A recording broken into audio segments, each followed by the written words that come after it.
नमस्कार, मैं हूं स्मृति रस्तोगी। आप देख रहे हैं जागरण डिजिटल की आवाज, Jagran beyond boundaries, Bharat world view. आज हम बात करेंगे पाकिस्तान की राजनीति में सेना और तानाशाही के पुराने नाते की।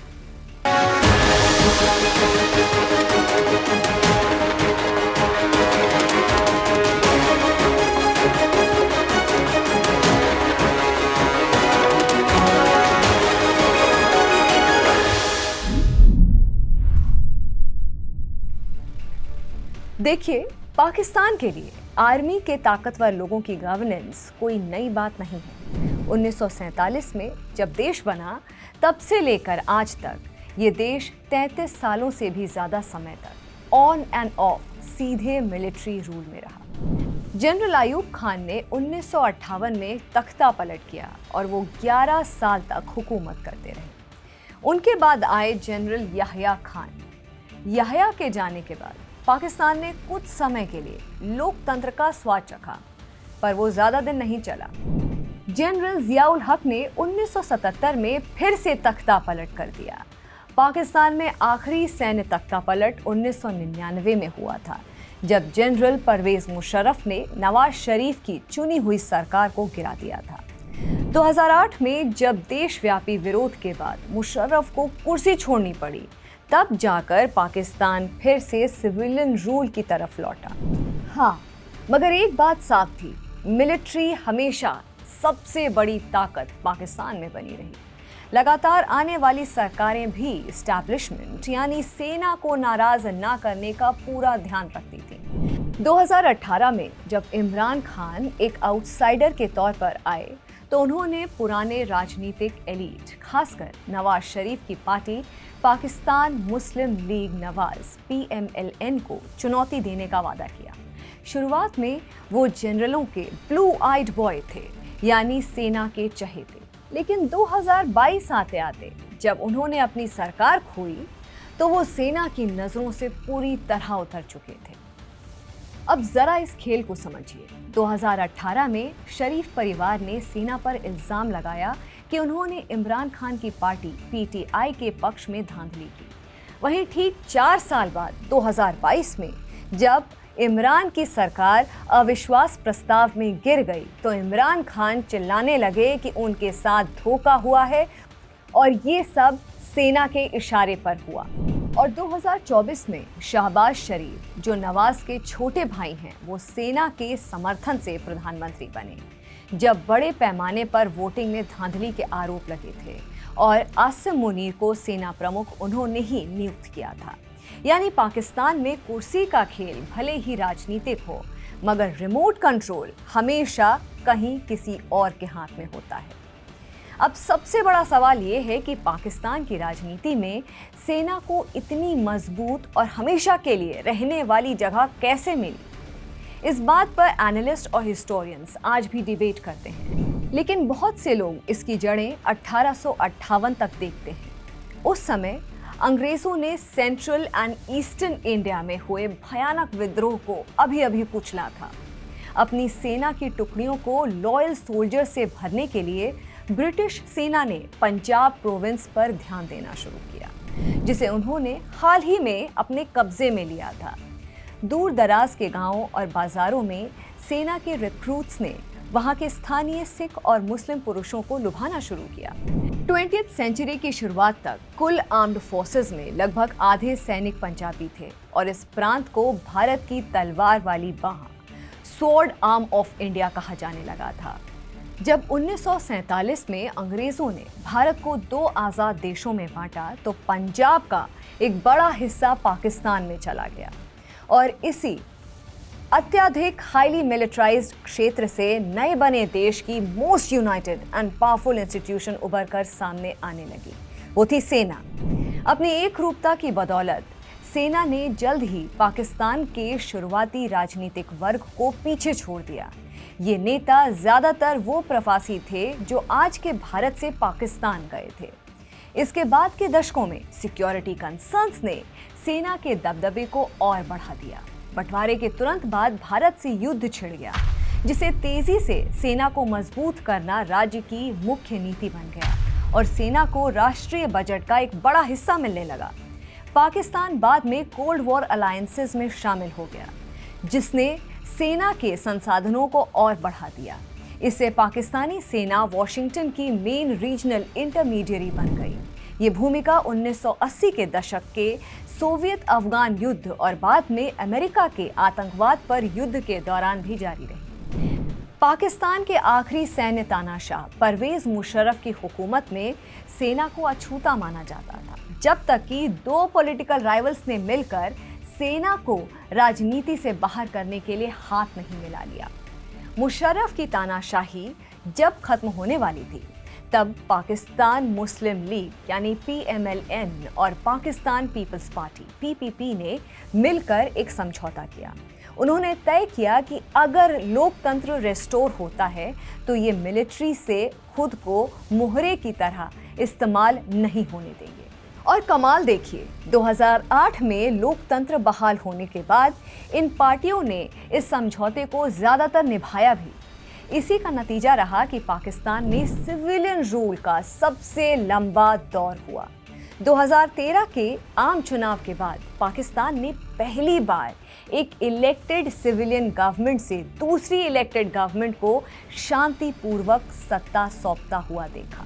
और जब 2018 में चुनाव हुए, तब तक पाकिस्तानी संसद ने लगातार 2 टेन्योर पूरे कर लिए थे, जो अपने आप में एक रिकॉर्ड था।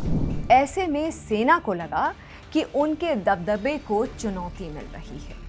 इसका मुकाबला करने के लिए मिलिट्री ने इमरान खान को तीसरे विकल्प के तौर पर तैयार करना शुरू कर दिया और उसी चुनाव में उन्हें सत्ता में भी ले आए। इमरान खान, जो एक मशहूर क्रिकेटर से समाज सेवी बने थे, उन्होंने PMLN और PPP पर लगे भ्रष्टाचार के चक्र को तोड़ने के वादे के साथ ये चुनाव लड़ा।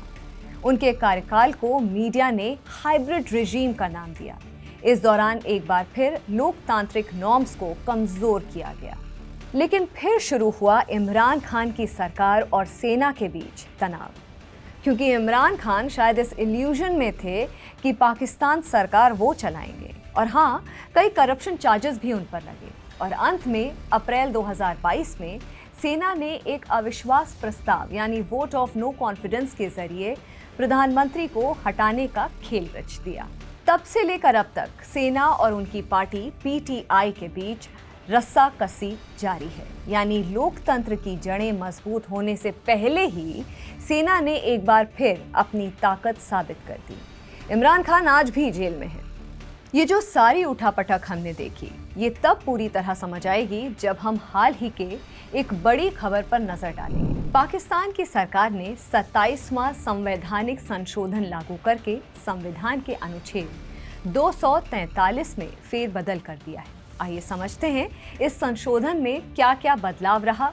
जरा ध्यान से सुनिए। चीफ ऑफ डिफेंस फोर्सेस यानी CDF का एक नया पद बनाया गया है, जिसे अब हमेशा आर्मी चीफ ही संभालेंगे। मतलब आर्मी चीफ को नौसेना और वायुसेना पर भी सीधे सीधे कमांड मिल गया है।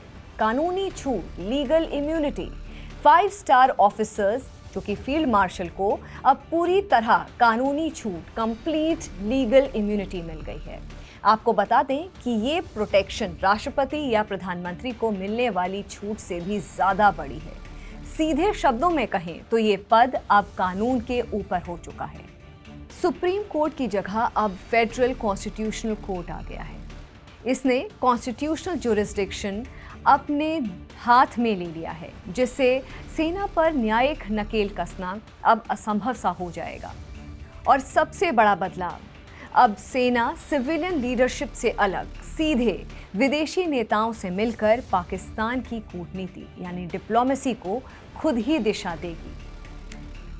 और इन सब में सबसे बड़ा दाम, सबसे महत्वपूर्ण बात, फील्ड मार्शल मुनिर को देश के परमाणु हथियार यानी कि न्यूक्लियर आर्सेनल का कंट्रोल मिल गया है। ये संशोधन सिर्फ एक कानूनी बदलाव नहीं है, ये पाकिस्तान की लोकतांत्रिक जड़ों को कमजोर करके सेना के राज को इंस्टीट्यूशनलाइज करने का एक सीधा रास्ता है।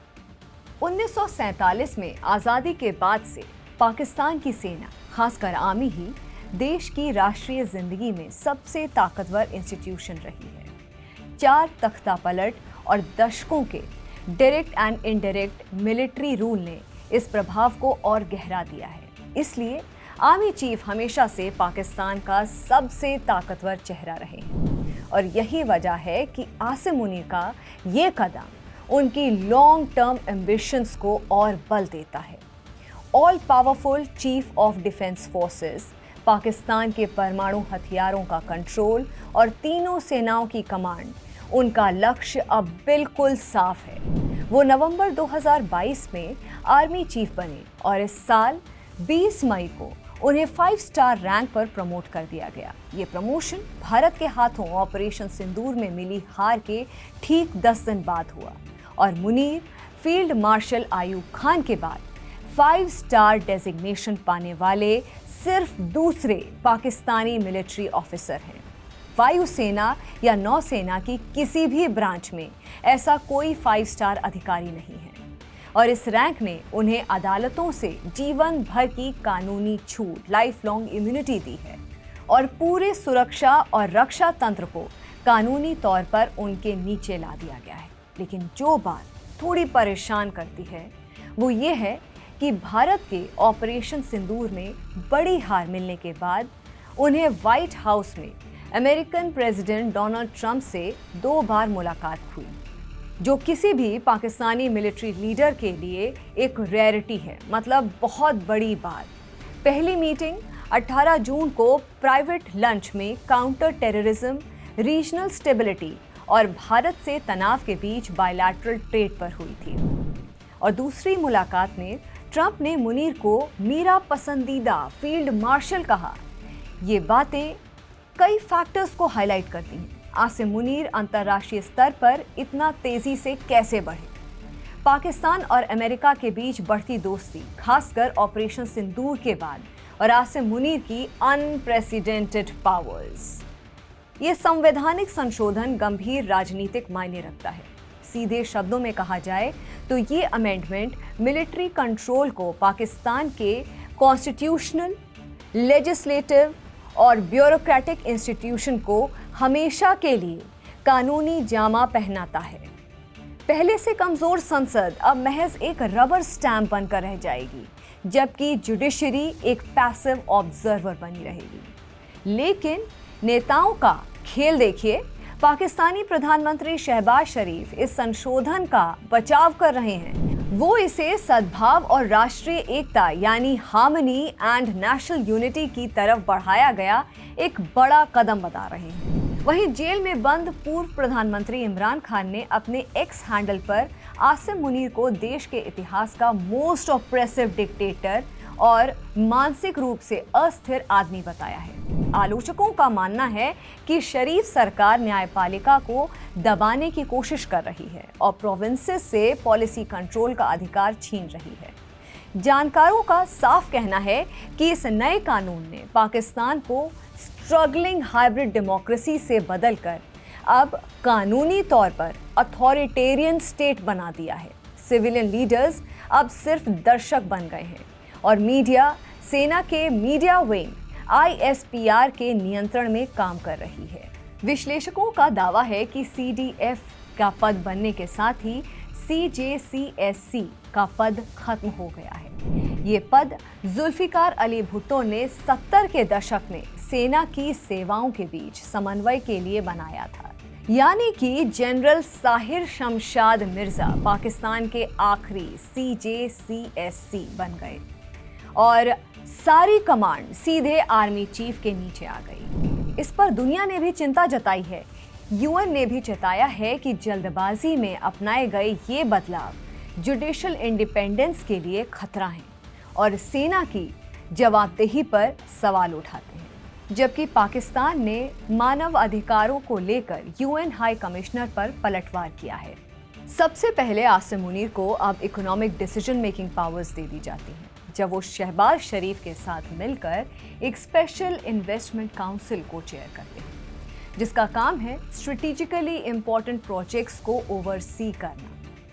दूसरा, चीफ ऑफ डिफेंस फोर्सेस बनने के बाद सबसे बड़ा ट्विस्ट ये है कि उनका टेन्योर रीसेट हो चुका है।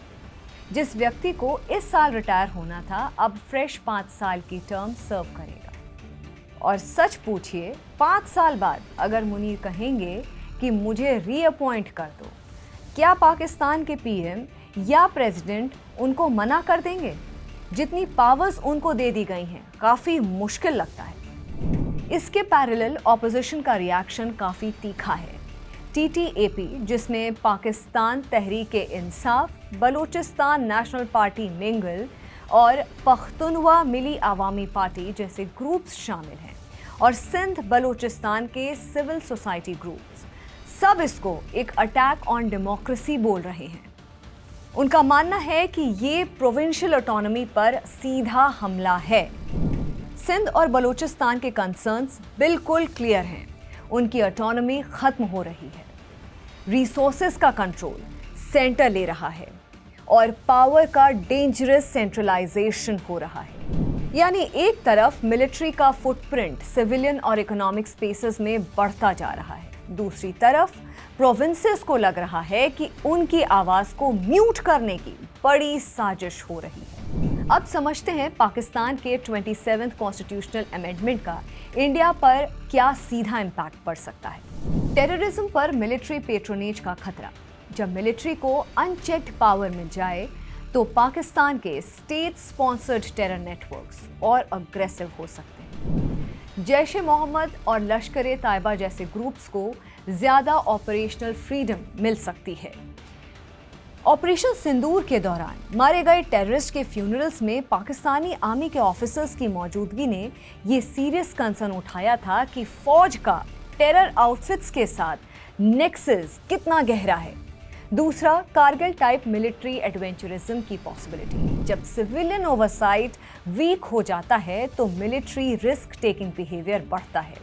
एक यूनिफाइड कमांड स्ट्रक्चर जिसे पॉलिटिकल चेक्स और बैलेंसेस का कोई रियल प्रेशर ना हो, क्रॉस बॉर्डर एस्केलेशंस में एंगेज करने के लिए ज़्यादा इंक्लाइंड होता है। इसीलिए कारगिल जैसे लिमिटेड कॉन्फ्लिक्ट्स का रिस्क बढ़ जाता है। तीसरा, न्यूक्लियर कमांड का centralisation, a major regional risk. SIPRI की 2025 रिपोर्ट के मुताबिक पाकिस्तान के पास लगभग 170 न्यूक्लियर वॉरहेड्स हैं जो लैंड, एयर और सी प्लेटफॉर्म से लॉन्च किए जा सकते हैं। अब इन वेपन्स का ऑपरेशनल कंट्रोल एक मिलिट्री कमांडर के हाथ में सेंट्रलाइज्ड हो जाता है। इससे डिसीजन मेकिंग ओपेक, अनप्रिडिक्टेबल और डिस्टेबलाइजिंग हो सकती है। फिर चौथा, कश्मीर इशू पर permanent hardline stance. Pakistani military की आइडियोलॉजिकल फाउंडेशन ही कश्मीर पर बेस्ड है। अब जब मिलिट्री संविधान से भी ऊपर हो गई है तो पॉलिटिकल फ्लेक्सिबिलिटी, नेगोशिएशन का स्कोप, बैक चैनल डिप्लोमेसी, ये सब इफेक्टिवली कोलैप्स हो जाएंगे। फिर पांचवा, डिप्लोमेटिक मैकेनिज्म का कोलैप्स।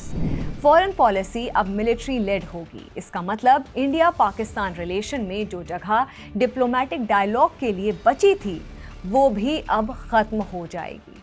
ट्रैक 2 और अनऑफिशियल बैक चैनल्स जो पहले क्राइसिस मैनेजमेंट में मददगार होते थे, अब ऑलमोस्ट खत्म हो जाएंगे। और एक एडिशनल कंसर्न, आइडियोलॉजिकल एस्केलेशन।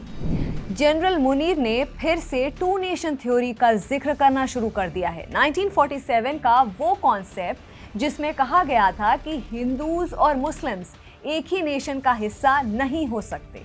ये नैरेटिव पाकिस्तान की इंटरनल पॉलिटिक्स को भारत के खिलाफ और कट्टर कर रहा है। तो अब सवाल ये है कि ऐसे सिनारियों में इंडिया का रिस्पॉन्स क्या होना चाहिए। सबसे पहला काम, इंटेलिजेंस का नेटवर्क मजबूत करना। दूसरा, पॉइंट बॉर्डर पर जीरो लीकेज अप्रोच। तीसरा, उनके पास 1 कमांड सिस्टम है तो हमारे पास 1 क्लिक रिस्पॉन्स होना चाहिए, यानी Swift and impactful message delivery.